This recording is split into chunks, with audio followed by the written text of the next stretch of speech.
Hello, my friends. Welcome to another episode of Believe You Are a Good Mom. And I have another exciting interview for you today. So, before we get to that, I'm going to tell you a little story, okay? Because I had an epiphany yesterday. So, maybe this isn't a story, this is just a thought, okay? So, I was thinking about my home, my physical house, right?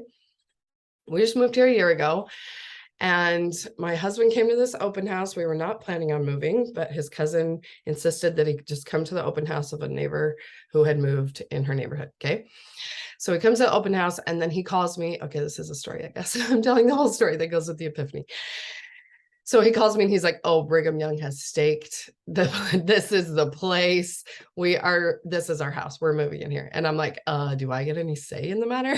He's like, yeah, I'm going to pick you up and come show it to you. I'm like, okay. Had zero desire to move at this point, right? So we pull up to the house, and the outside of the house, I'm like, yeah, this just looks like an old house. I was not that impressed. I went inside and I was like, oh, it's like been updated in here. It's not that old. Like the inside didn't look as old as the outside, right? Still, so we moved into this house. He was right. Like I walked in and I was sold too. I was like, oh yeah, this is our house. It just has always felt like our home, right? But every time I drive up to it, I'm like, ugh. At best, I'm like meh about the outside. And I actually am more like about the outside. Like I'm really not having how it looks on the outside. And so, of course, my husband is like, yeah, we'll do a whole remodel of the outside. I'm like, whoa, slow down, Turbo. Like, we don't need to like do a whole overhaul of the outside for me to like it. Just maybe like a little paint job, maybe some socially acceptable, almost purple color. At least for the shutters or something, the door. Anyway, that's how I feel about the outside of my house, right? The inside, I work a lot on it. Okay. So like I put up pictures, I decorate it how I want it. It's definitely no internal, I can't even think what it's called. Interior decorator. Like I am definitely not. But I do, like vacuum and clean it and clean it and clean it, right? Over and over and over, doing, the chores of a mom with 5 kids, right? Doing dishes all the time, doing laundry all the time, all the work, right? I do a lot of work on the inside of my house. The outside, on the other hand, sorry, neighbors. I have a lot of neighbors who do a lot of work on the outside of their homes and they look absolutely beautiful. And I love walking around my neighborhood because it's a really pretty neighborhood where people take a lot of care about the outside of their home. And I don't, because like I mentioned, I have 5 kids and a lot of work to do inside. I am not making it outside to be pulling weeds, planting flowers, taking care of flowers, watering things. Like it doesn't happen. We pay the kid across the street to mow it. That's about the bare minimum maintenance we do, right? So all this to say, outside of my home, I take no care really of. And the inside I do, right? I work on the inside. I try to keep it clean enough, right? Yesterday, my epiphany was that I do the same thing to my physical body. Like in general, I do not, hold on, let me just make sure we're recording. Okay.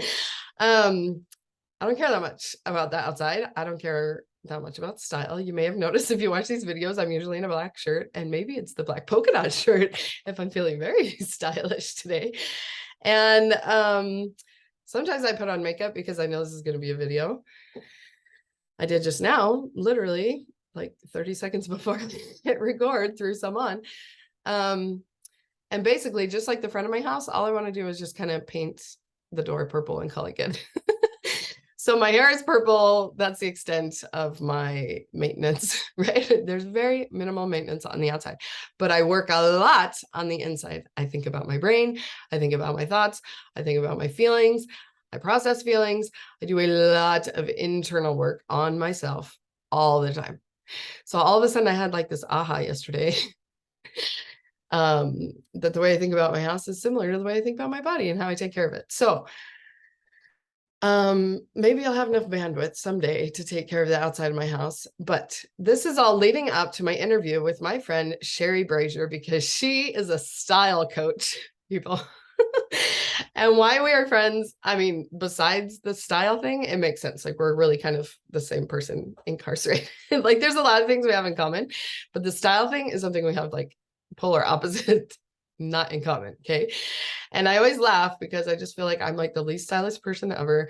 And she's like the most. And she's so kind to be my friend. Anyway, she doesn't ever make me feel any sort of way. Like my thoughts when I'm around her are not that like she's better than me or, oh, she's so stylish and there's something wrong with me. Like that's why we can be friends, is because I'm not thinking anything like that. I don't know what she's thinking. Oh, cute Emily. What is she wearing? Something like that, probably. Anyway, she is a style coach. So she's a life coach that incorporates style. And this is fascinating to me. So I listen to her podcast. I listen to some of her free content. I've never paid her to help me with my style because maybe someday I'll care about doing the outside work on my house too. Maybe I'll care about doing the outside work on me. But I still want to have her on here to introduce her to you in case you are interested in style. I know that there's even a thing called a style coach, which she's an incredible one. And so if you care about style and you want to look into that, look her up for sure. And I just want to talk all things life coaching, style, believe you're a good mom with my good friend, Sheri Brasier. So I'll let her introduce you for real, but that's my crazy long introduction that has hardly anything to do with the topic, but that's how we roll around here. So Sheri Brasier, let's do this thing.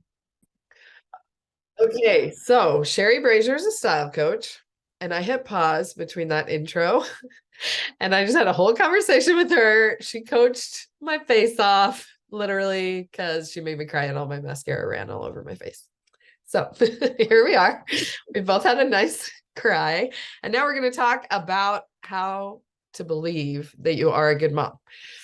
So if this is your first episode and you don't know how to believe that you are a good mom, this is what you do.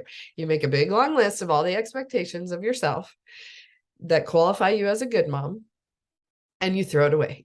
You drop the war on that list, okay?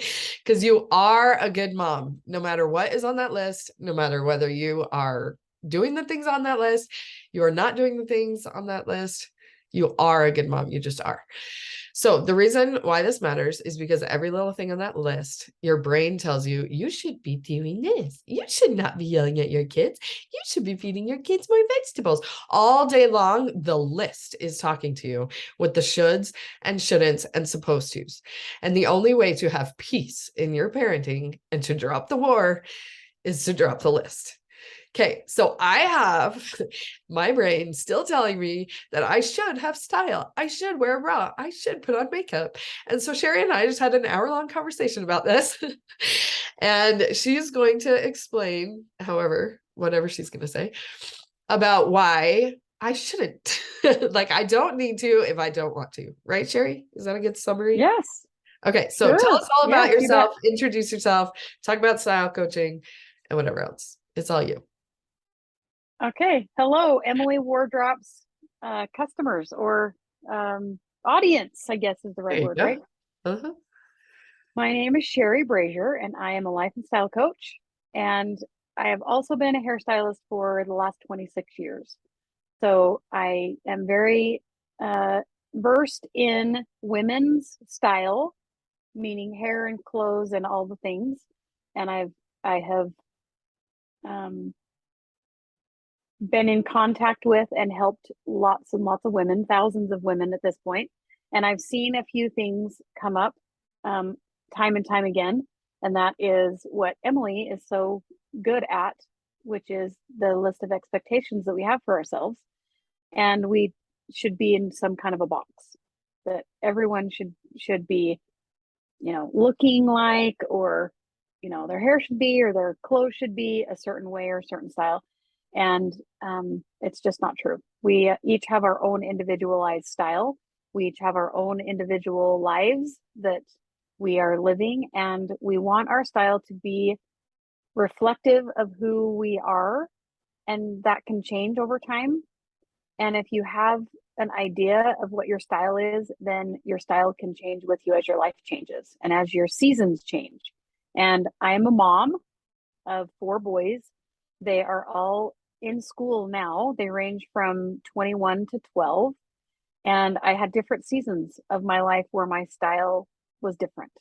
And so I love what Emily is doing on her podcast and in her coaching, because I think that there's not enough people in the world telling us that it's okay to be where we are. And it's okay for us to not be where everyone else thinks we should be, and that maybe we even think we should be because of the season that we're in. So I work with women in the season that they're in, and I ask them lots of questions to figure out what kind of style they like in the season that they're in so that they feel authentically themselves in the season that they're in. Awesome. So fun. Thanks, Sheri. So Sheri has helped me a lot, just understanding that there's not one way to be in style, that everyone has their own style. And so I am like, oh no, I'm gonna like need a shirt for a family photo shoot. I better find like a stylish shirt. I'm like, no, like I'm gonna go and pick a shirt that I like. Therefore, that is my style. I like it, so it's my style. That's all there is to it. Yes. Like you just Mm-hmm. have to look at my collection of earrings and know what my style is, because those are the ones I picked, because those are the ones I like. That's my style. There's not like a box, like you said, that we need to fit in. And I feel like that's the same with parenting. There are, and people like to even like classify things, sorry, and put things in boxes, right? So even with parenting, there's like styles of parenting. And it's like, Yes. are you an authoritarian? Are you authoritative? Are you authoritative? There's like 15, like the same word. And it like means different. Mm-hmm. Oh, you're too passive. You're too authoritative. Like all the, I'm just like, what? Who cares about any of that? Develop your own personal style of parenting. And it's not going to be how your parents raised you, or how your in-laws raised your husband, or how your neighbor is doing it, or how your sister is doing it. It's, you have permission to do it however you want to do it. And yes, you have a husband that gets some say, but really, like, you are the mother here, he's the father, and he has his own relationship with the kids, and you have your relationship with the kids, and just let him be him, and you figure out what you want to do for you and yours and what works for you. And it doesn't have to look like what the neighbor's doing or how you Yeah. were raised. Yes, and I agree with that 100%. When I had little kids at home, I was not sure how to be a mom, and which I'm sure a lot of us feel like we don't know what we're doing. And so I was looking for ideas. I was looking for people to show me what I was supposed to do, right? I think we can all relate to that.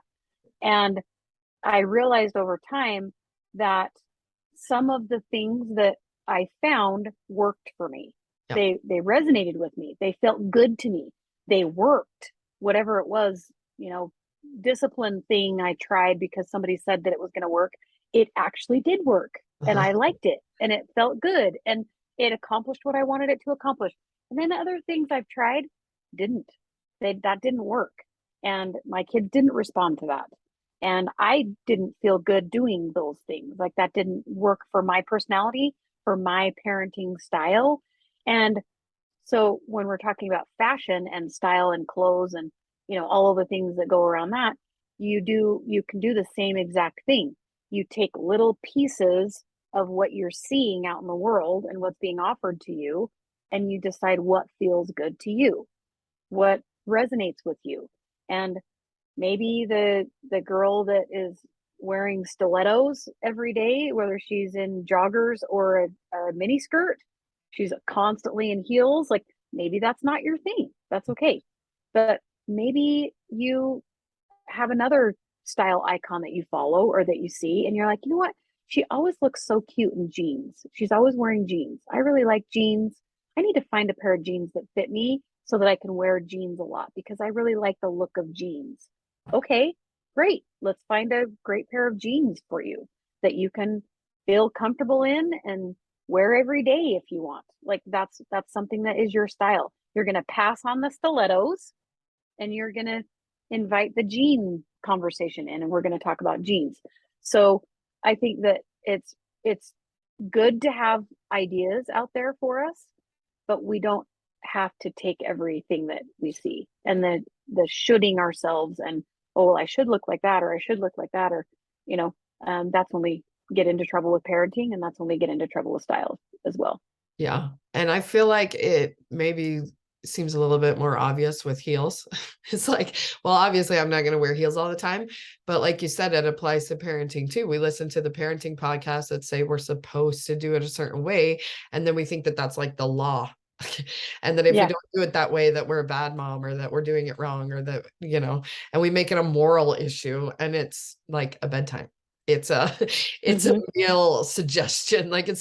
it's not a commandment. It's not the law. It's Mm-hmm. just they're trying to be helpful, and we take it and make it mean a bunch of crap about ourselves. That part's the not necessary part. So Mm-hmm. I have podcasts that I love to listen to, parenting podcasts, and sometimes I'm like, I can't right now. And I don't listen to them Mm-hmm. because I just can't manage my mind around like, oh, that's a nice idea that doesn't work for me. Instead, I'm Mm-hmm. like, oh no, I have to do it this way, and I'm not doing this way, and there's something wrong with me. Like that is what we're trying to avoid. Yeah. Yes. And so Sheri literally just told me that I can stop listening to her podcast because I make it mean that like I don't have style, I don't know what I'm doing, and I'm supposed to like put on makeup and a bra every day. And if it doesn't mean that, like, and what she said was, if it's not resonating with you, you're not my client. And I'm like, I know I'm not your client. That's why I've never paid you money to help me with my style, because I don't care about style. But we do that with parenting. We listen to these podcasts and we make whoever that wrote a book be the expert on our parenting. And like, yeah, they wrote a book that worked for them. That doesn't mean that that's what we have to do. So feel free to unsubscribe to anything that you can't manage your mind around. Yep. Except It's for so this true. one. And Stay subscribed to this podcast. right. And I did tell Emily that if the things that are on my podcast about style that you don't really care about, you don't have the capacity to think about, it's just not your season to worry about, cuts of jeans and how to wear a blazer and what's new on the runway and what's hot this season. Like, if that's not the season of life that you're in, then you don't have to listen to my podcast. You don't have to listen to those things. Now, if you like some of the things that are on someone's podcast or in someone's book, and you end up listening to the whole book, like for instance, I have lots of Audible books, and I will listen to a book until I've gotten what I feel like I need out of it, and then I don't listen to the rest of the book because I've gotten what I need. And I've talked to a lot of people about not finishing the book, and they're like, "Wait, you didn't finish what? I, you mean you just have a bunch of unfinished books in your Audible library?" I'm like, "Yeah, I I have do. a lot of unfinished Wow. books in my Audible library because I got what I needed, and then I put it off to the side. I don't need to make myself finish a book to say that I got the value out of it. I got what I needed, and now I'm going to move on." And I think that's the same with any information that Yeah. comes to you. If we can have a lens of, I'm going to take what serves me and leave what doesn't, and be okay with leaving the part that doesn't work, then we're going to be much happier. And I feel like we're going to grow a lot faster because we don't have the drama of, I should be. You just take what works for you, and then you leave what doesn't. Yeah. Yeah. So this is all very easier said than done, I feel like. Mm-hmm. Because so basically I'm telling you, look at your expectations as a mom, decide which ones are that important to you, and drop all the rest. Like that sounds so simple. But Uh-huh. I'm telling you, like Sheri has coached me on the same thing for a long time about all my brain drama about makeup and a bra. And I'm telling you, like, we just dug into areas that are like deeper and deeper still. And so that is what a coach can do for you, is you think that it's just about feeding your kids or bedtime drama or whatever. But really, when we get into coaching, we really get into your childhood wounds that are triggering you, and why that's why that's even a problem for you, and what you're making it mean, and why, and all those things that you really just can't even do on your own. Like there's a reason why coaching is really becoming a booming industry, because we've got this figured out how to, I mean, obviously coaches even need coaches to take a look into their own brain. And it's awesome. And I love it. And I would love to help anybody with Mm-hmm. their mom drama, and have Sheri help you with your style drama. And so tell us how we can get more from you, Sheri. Well, you can go to my website at sheribrasier.com. My name is spelled Sheri, B as in boy, Rasier.com, and go to the Work With Me tab, and you can read all about my style mastery course that I have. It's an 8-week course, and we get coaching, just like Emily was talking about, around our brains and the stories that we have about style, and either the style that we want or the style that we don't have that we wish we had, or the style that we have that we don't. And then also, we also talk about what kind of genes do I need for this body, and what is my style, and how do I know what my style is, and where do I find it? Once I figure out what I like, where do I find those things in the store? So we do lots of tactical clothing stuff, as well as coaching around the stories that we have about what we think that we should be doing or not doing. Yeah. And the stories that we have of childhood. A lot of women have mom stuff going on, where their mom told them they had to do certain things or wear certain things or look a certain way, or, to be accepted in the family, to be accepted as a daughter. And there's a lot of that baggage that is there. And it might sound like it's uncomfortable and hard to go into mommy issues, but you really don't have to go into mommy issues if you don't want to. It's a lot easier when you say, oh, that's just an issue that I had when I was a child, and you can just leave it in their childhood and not go into the past. Yeah. And just live for today and into the future. Yeah. Awesome. Because even when I say healing childhood wounds, like that's what psychiatrists will do with you. That's not really what a coach does. And so I love that example right there, where you're like, oh yeah, that came from my childhood. And what am I going to do about it now moving forward? Like, we don't really need to dig into the old past stuff. Yeah, we don't have to Just dig into recognize, old oh, maybe stories. that came from, and now what do I want to think intentionally instead? So the other thing I wanted to say, I lost it. Okay, you say something while I try to remember. Well, one thing that came to my mind was, we all have experiences that we gain from life, and the books and the podcasts and the courses and the, all the things we find online, and the opinions and whatever, it might be helpful to remember that those opinions are based on that person's experiences. Yeah. And we all have different experiences. We all have different children. We all have different spouses. We all have different dynamics in relationships. We all have different childhoods. And we are all learning how to have relationships with our kids, how to have relationships with our spouses, and how to have relationships with ourselves. Yeah. And all of the information that Emily and I are even talking about today comes from our own experiences, and we're offering it to you, hoping that there is some remnants here that you can say, oh, I'm not alone. She's handled those things too. She feels that way too. She doesn't want to wear a bra either.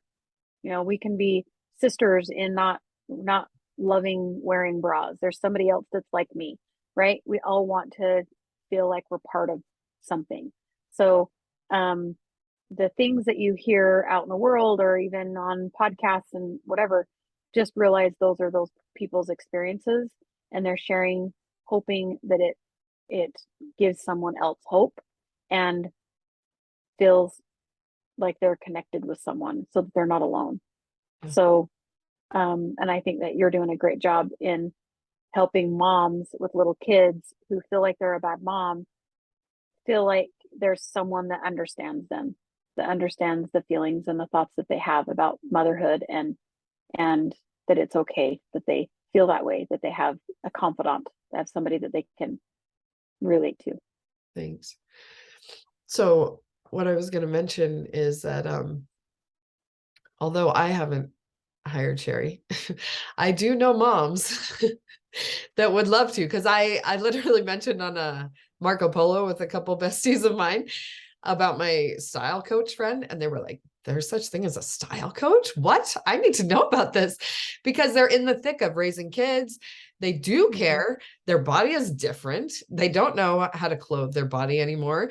They don't have the time or the energy or the bandwidth to go to the store. What are they even supposed to do with the kids who are screaming in the shopping cart while they're trying something on at Target? Like, this is a phase of life where your services can be very useful. I just personally am like, not right now, not the bandwidth that I even care, but like a lot of people do care and they're struggling with it because of this season of life. So I think this is great. And I hope that, yeah, that it works out for all of us to get the help that we I need think in the that, areas that we're ready to work on. right. Lots of my clients find that if this is something that is important to them, that they want to be able to understand even before they actually decide that they want to do it, they should come into my program, because you can learn lots of things while your kids are napping, while you're driving carpool, while you're working in the yard, while you're doing all of the mom things. You can listen to the modules, and then after the kids go to bed, if it's something that you really want to look into and dig deeper into and understand why, or maybe you have a special event coming up and you just don't know what to do about it. You don't know what to wear. You don't know what style to even look for. Maybe you've got a wedding coming up. Maybe you've got a special event of some kind that you need to have something for, and you're just not sure. How many of us have these, family pictures? Like, oh, I've got to do family pictures, and we hurry and throw the kids in the car and run to Kohl's or Target or whatever, and we just pick up whatever we can find because the kids are screaming in the cart because you waited until 3 days before because you didn't want to do it, because you didn't know what you were going to buy, because you didn't know what size you are. Like, there's all that drama. And I help women on the front end of that. Like, we have a photo shoot that we would like to do in the future, maybe in another month. What do I need to be thinking about now to be ready for that photo shoot? And it really isn't that hard to start thinking about things now, and then to start scheduling a time to go to the store without your kids. There are times that we don't have our kids. We think there isn't, but there is times that we don't have our kids. And there are times that we can schedule to not have our kids if we want to. So if there's a time that you need to go to the store to find something that you need to wear for whatever special occasion, then you feel like you have support, knowing what you're buying, knowing the style that you're going to go look for, because you've talked about it before to me. I've helped you figure out a plan. Then you schedule your time that you're going to go to the store and you're going to try on all the things, and you're going to have me in your pocket, and I'm going to help you through that whole experience. It doesn't seem so hard. Yeah. It doesn't seem so treacherous to do. It doesn't seem so overwhelming. It doesn't seem like stabbing needles in your eyeballs quite as much. Yeah. The kids don't want to come with you when you're trying on clothes in the dressing room, and you don't want them to come. So schedule some time to not have your kids, so that you can go and buy even your clothes. the way you described that you would walk into a store and know if they even have the clothes that you're looking for, to just know your own style so well, that just sounds like it would make it a lot easier. That you don't have to be at the mercy of whatever's in the store and like trying to find, you don't even know what your size is. So your thing is, you're like, I like this shirt. Let me get it in 16 sizes so that I can try them all on in there. And Ross only lets me take in 8 at a time. Well, I guess I'll try this one shirt because I have 8 sizes. Just saying, that might have happened once, twice to me. It totally happens. And you get all of those clothes in the dressing room and none of them work. And 100% of the time, we end up thinking that we are the problem. Our bodies are the problem. Why those clothes didn't work. I must be the problem. It's because I'm the size I am. It's because I have the shape I have. It's because I don't have the budget. Like the brain drama is endless, when in reality, it was the clothes that were not right for your body. Right. You weren't wrong. The clothes were wrong because you didn't know what shapes and styles and cuts and fabrics work on your body Oh, for various different reasons. And so, not knowing, we just gather up a whole bunch of stuff that we think might work or that we like the color, and we take it into the dressing room and put it on our bodies, and it's all wrong. yeah. And then we think we're wrong. Yeah. And so then the experience of shopping is wrong. Right. Yeah. And So, when we say, I hate shopping. and then we say, I hate Yeah. shopping and I can never find anything that works for me. And I never go shopping because I can never find anything. And my closet is very slim because you found like it's like a needle in a haystack. Every once in a while you find a winner. And Uh-huh. then you're like, oh, it was my lucky day. I found something that worked today and that'll never happen again. Right. Yeah. Well, I can't believe how many style things relate to parenting things that we've found today. Because again, the clothes are wrong, not your body is wrong. So whatever parenting technique is wrong, not that you are wrong as a mom. You are a good mom, and that technique did not work for you. That's all. Mm-hmm. It's not that there's something wrong with you that you can't get your kids to bed at a certain time or whatever. So thank you, Yep. Sheri. Thank you for coming on. You're And welcome. Thank you for having me. all right, we'll talk to you next time.